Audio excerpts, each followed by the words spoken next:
नमस्कार, ABP news पर हाजिर हूं मैं रुमाना खान। रायसीना हिल्स के सफर की एक और सीढ़ी पर चढ़ गए हैं एनडीए के उम्मीदवार रामनाथ कोविंद। जी हां, आज विपक्ष की एकता बिखर गई।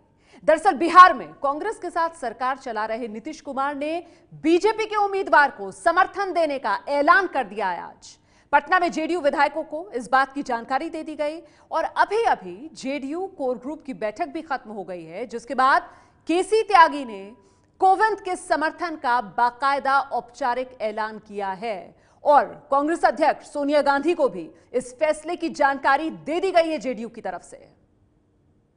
मेरे लिए व्यक्तिगत रूप से ये प्रसन्नता की बात है कि हमारे बिहार के राज्यपाल देश के राष्ट्रपति पद के उम्मीदवार घोषित। रामनाथ कोविंद को जब एनडीए ने राष्ट्रपति का उम्मीदवार बनाया, उसी दिन नीतीश कुमार ने अपने इरादे साफ कर दिए थे और आज तो समर्थन का ऐलान कर नीतीश ने अपने इरादे पर औपचारिक मुहर भी लगा दी। हम लोग के लिए खुशी की बात है, बिहार के राज्यपाल पहली बार डायरेक्ट राष्ट्रपति बनने के लिए जा रहा है। इससे पहले नाम हम भूल गए हैं, वो भी उपराष्ट्रपति बने थे, लेकिन हम लोग के लिए खुशी की बात है जो बिहार के राज्यपाल रामनाथ कोविंद जी डायरेक्ट राष्ट्रपति पद के लिए चुने जा रहे हैं। मुख्यमंत्री जी ने क्या कहा, किस तरह से साथ है, रामनाथ कोविंद जी के साथ है।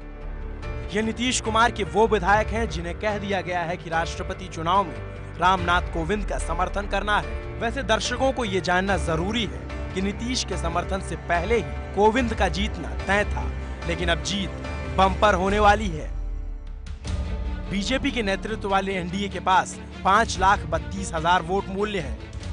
बीजेपी को दक्षिण भारत की दो प्रमुख पार्टियां वाईएसआर कांग्रेस और टीआरएस का समर्थन हासिल है। वाईएसआर कांग्रेस का वोट मूल्य 17,574 है, जबकि टीआरएस का वोट मूल्य 22,048 है। नीतीश की पार्टी जेडीयू ने कोविंद का समर्थन किया है, जिसका वोट मूल्य 20,779 है।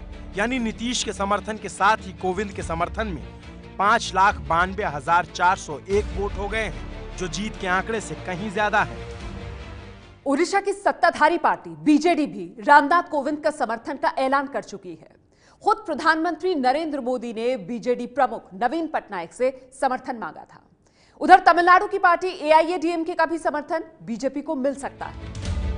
बीजेडी के कुल सांसदों और विधायकों के वोट का मूल्य 37,257 है। यानी अब रामनाथ कोविंद के समर्थन में कुल 6,29,658 वोट हैं।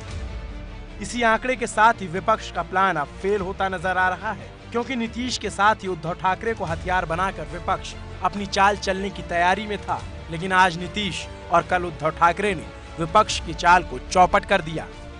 अमित जी ने स्वयं फोन करके मुझे कहा कि उद्धव जी, रामनाथ जी का नाम हम सारे लोगों ने तय किया है, इंडिया के सारे घटक हमारे साथ है। और जैसे मैंने कल कहा कि आज हम मीटिंग लेने जा रहे हैं, हमने अभी हमारे नेताओं की मीटिंग ली और आज शिवसेना ने फैसला किया है कि रामनाथ जी का हम समर्थन करेंगे। उद्धव ठाकरे तो इस वक्त भी एनडीए में हैं, जबकि नीतीश पहले एनडीए में रह चुके हैं। 2012 में प्रणब मुखर्जी जब राष्ट्रपति पद के उम्मीदवार थे, तब शिवसेना और नीतीश दोनों ने बीजेपी के साथ रहते हुए भी कांग्रेस का साथ दिया था। लेकिन इस बार कांग्रेस के साथ बिहार में सरकार चला रहे नीतीश कुमार राष्ट्रपति चुनाव में बीजेपी उम्मीदवार के साथ खड़े हो गए हैं। भविष्य की राजनीति पर इसका क्या असर पड़ने वाला है, ये तो नहीं कहा जा सकता, लेकिन आज नीतीश कुमार ने जो कहा है उसके कई मायने निकाले जा सकते हैं। और रामकृपाल जी से कोई आज का रिश्ता नहीं है। राजनीतिक चीजें तो चलती रहती है भाई, कभी कोई कहाँ है कभी कहाँ है। हम लोग सब जनता दल में थे, हम फिर अलग पार्टी बनाए, ये आरजेडी में रहे, आज बीजेपी में है, तो ये सब तो चलता रहता है। रामकृपाल जी लालू जी के साथ थे, तो सब लोग समझता था कि लालू जी सबसे अधिक इन्हीं को मानते हैं, लेकिन जो भी कारण हो चले गए। मंत्री रामकृपाल यादव अभी बीजेपी में है, जबकि श्याम रजक नीतीश के साथ। इस उदाहरण के साथ ही नीतीश ने राजनीति में इधर उधर आने जाने की गुंजाइश का रास्ता खुला रखा है। वैसे भी समय समय पर नीतीश के बीजेपी के करीब जाने की खबरें उड़ती रहती हैं। राष्ट्रपति चुनाव के बहाने कांग्रेस की कोशिश दरअसल 2019 के लिए विपक्षी एकता को मजबूत करने की थी, लेकिन नीतीश की चाल से कांग्रेस की रणनीति चित हो गई है और नीतीश के बीजेपी उम्मीदवार के साथ जाने के साथ ही कांग्रेस का जो संयुक्त विपक्ष का सपना था वो टूट गया है। अब सवाल ये कि आखिरकार राष्ट्रपति उम्मीदवार बनाए जाने के बाद अब रामनाथ कोविंद कहां हैं, क्या कर रहे हैं? तो इसका जवाब सीधा है, योग कर रहे हैं। अनुलोम विलोम, वृक्षासन, त्रिकोणासन, शवासन, भ्रामरी प्राणायाम। योग दिवस पर दिल्ली में कुछ ऐसे ही योग करते नजर आए एनडीए के राष्ट्रपति उम्मीदवार रामनाथ कोविंद। रामनाथ कोविंद सुबह सुबह दिल्ली में कैनॉट प्लेस के सेंट्रल पार्क पहुंचे और वहां सांसद मीनाक्षी लेखी और खेल मंत्री विजय गोयल के साथ योग किया।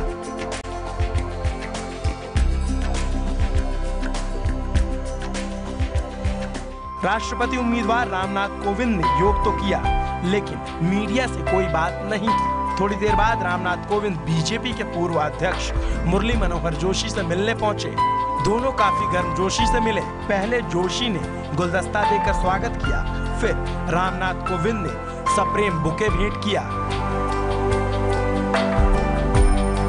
दोनों की मुलाकात काफी लंबी चली। रामनाथ कोविंद के साथ बीजेपी महासचिव भूपेंद्र यादव और संगठन मंत्री रामलाल भी मौजूद रहे। मुरली मनोहर जोशी ने दोनों का मुंह मीठा कराया। राष्ट्रपति उम्मीदवार कोविंद इससे पहले पीएम मोदी और राजनाथ सिंह से मुलाकात कर चुके हैं। कोविंद अभी दिल्ली में रहकर कुछ और नेताओं से मुलाकात करेंगे, उसके बाद राज्यों का दौरा शुरू करेंगे। ये है एबीपी न्यूज़, आपको रखे आगे।